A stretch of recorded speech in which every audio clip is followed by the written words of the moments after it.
Vamos agora para mais um bloco com a entrevista que estamos fazendo com o prefeito César Maia. Estou no gabinete do prefeito na cidade do Rio de Janeiro. Vamos falar agora de pessoas, vamos falar um pouco de história, de memória, vamos relaxar um pouquinho esse nosso bate-papo aqui no site SRZB.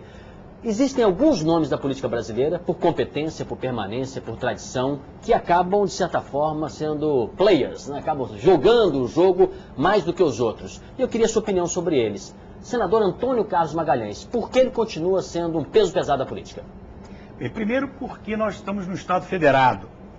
O país é dividido em distritos eleitorais, chamados estados. O voto é proporcional dentro de cada distrito.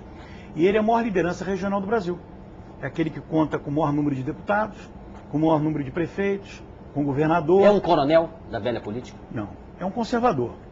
Agora, eu faço distinção. O discurso liberal é um discurso visto pela população como um discurso de direita. É um discurso impopular. O discurso conservador é um discurso popular. Lei e ordem, família, é um discurso popular. Então ele não é exatamente de direita, na sua avaliação?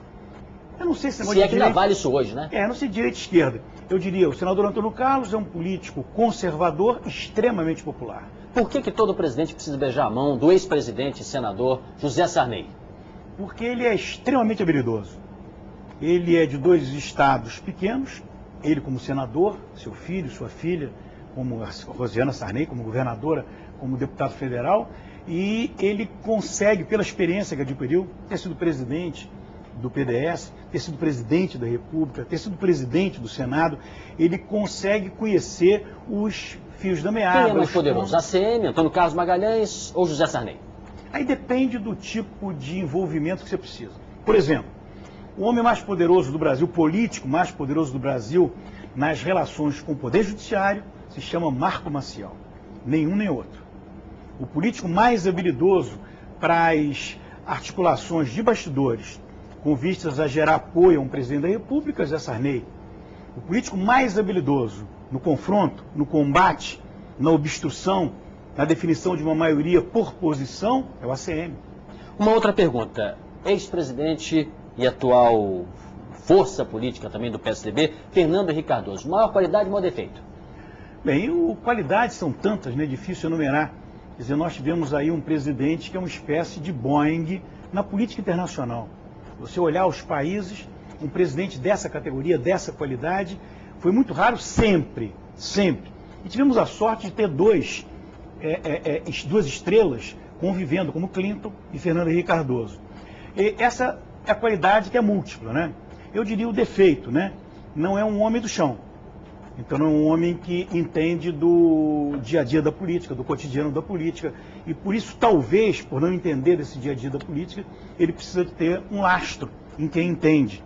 E muitas vezes o lastro gera uma percepção do seu governo de uma qualidade inferior do que foi. Falamos dele, um dos expoentes da política do Rio, Antônio Garotinho. Qual é a visão que o senhor tem dele? É um populista de direita. Quer dizer, um populista que usa o discurso religioso para mobilizar as pessoas, oferecendo um cheque cidadão na terra e o reino dos céus, um discurso imbatível, né? E que dura, como durou aqui no Rio. Durou aqui no Rio. Mas já acabou, politicamente? Totalmente. Aqui no Rio acabou. No Brasil? Não sei. Não sei se ele tem fôlego para o Acre ou não sei, para o Rio Grande do Norte, para São Paulo, não sei. Eu sei que aqui no Rio de Janeiro a taxa de rejeição dele é de tal ordem que inviabiliza qualquer eleição dele, mesmo no interior. Ele ainda tem oxigênio da Baixada Fluminense. Ainda resta a ele uma avaliação positiva, embora não larga como era antigamente. Agora, no conjunto do Estado, principalmente na capital, acabou. José Serra, dizem que há semelhanças entre a sua forma de ser e a dele. Ele acorda cedo, é trabalhador, assim como o senhor também, dedicado ao que faz. O senhor se acha parecido com José Serra? Eu gostaria. Certamente não sou, porque eu estou num patamar, ele está num patamar acima. É o político mais... Por que ele está no patamar acima? De qualificação, de competência, de capacidade.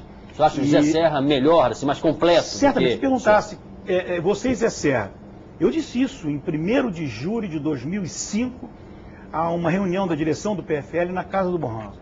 O Serra se colocou como candidato, eu não sou mais, por duas razões. Primeiro, que nós vamos disputar o mesmo eleitor, que não seria o caso do Alckmin.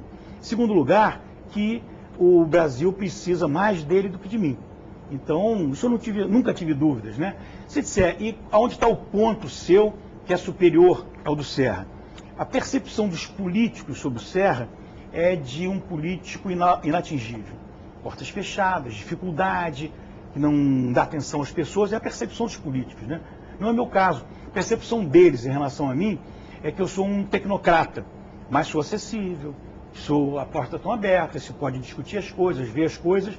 Esse ponto é que levou a candidatura do Alckmin. Eu ouvi, quer dizer, governadores do PSDB me dizerem, né? E quem vai abrir a porta para mim com Serra, com Alckmin, eu mesmo abro. Então, esse é o ponto que pegou, inclusive, na candidatura dele. Vamos falar sobre um nome importante da história do Brasil da política, Leonel Brizola. Eu me lembro, repórter de rádio, fui ao Palácio e o senhor estava lá, secretário que era dele, de Fazenda. Houve uma situação em que o prefeito se dirigiu ao senhor, eu estava lá como testemunha, e determinou, porque parece que o governador Brizola era uma pessoa que, no trato interno, apesar de gentil, era firme, ele determinou alguma coisa. E eu ouvi o senhor dizer, sim senhor, sim senhor, sim senhor. Na hora me pareceu subserviência. Hoje eu não sei mais se a sua educação, a sua polidez é que estavam ali presentes naquele momento. Eu achei que o senhor estava subserviente em relação a ele. Mais tarde, quando rompeu politicamente com o Brizola, até me surpreendeu. O senhor tinha medo do Brizola? Meu ídolo. Essa que é a grande questão. Quer dizer, eu tive a oportunidade rara de um dos políticos mais importantes do século XX no Brasil.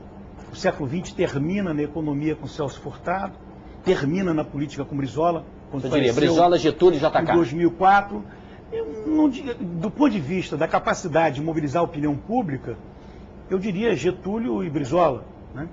E não sei quem mais, não consigo me lembrar.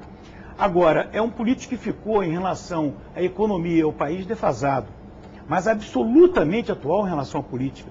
Convivi com ele até 15 dias antes do seu falecimento. Um jantar, mais um jantar que tivemos na casa do vereador Sami Jorge, em que ele mais uma vez deu uma aula de política e conjuntura e disse para mim, nós precisamos quebrar a disjuntiva paulista entre Lula e Fernando Henrique. Nós precisamos, gentilmente me diz, e você, eu disse, meu governador, diz logo o segundo nome aí. Ele diz Zé Serra. Eu disse, mas Zé Serra? O Zé Serra é do Fernando Henrique, do PSDB, não é não, César? O Zé Serra não é deles, surgiu na UNE e não dentro do útero deles, falou assim para mim, né? O Zé Serra está mais pro lado de cá. Quando eu vi o PSDB se decidir pelo Alckmin, eu me lembrei do Brizola. Estava certo. Agora, ele via um país que não existia mais. Ele via uma economia que não existia mais. Cada vez que o Brizola falava do país, da economia nos últimos anos, eu ficava... Ele tornou-se antigo, né? A realidade passou e ele ficou no tempo. Isso. Eu procurava respeitosamente ficar passivo. Quando ele falava de política, eu ficava atento. Eu tenho um receituário quase do Brizola de coisas que ele disse, que ele intuiu, que ele escreveu, que ele falou, e acho que foi um dos grandes mestres que eu tive em política. Eu diria, as qualidades que eu tenho em política, eu devo a ele, os defeitos a mim. Prefeito César Maia, eu quero agradecer a sua gentileza, ter aceito nosso convite, nosso site. Muito obrigado. Temos ainda poucos internautas, vamos dizer assim, mas esperamos que a partir de agora a gente possa ampliar mais ainda esse leque e chegar até você, as pessoas que você vai indicar também, com o seguinte propósito: sinceridade, a pauta não foi combinada, não sabia nada o que ia perguntar, aceitou prontamente. Eu acho que esse tipo de, não é nem confronto, mas esse tipo de encontro é bom para a democracia, é bom para todo mundo. Muito obrigado pela entrevista. Eu que agradeço, muito obrigado. E até a nossa próxima entrevista. Até lá.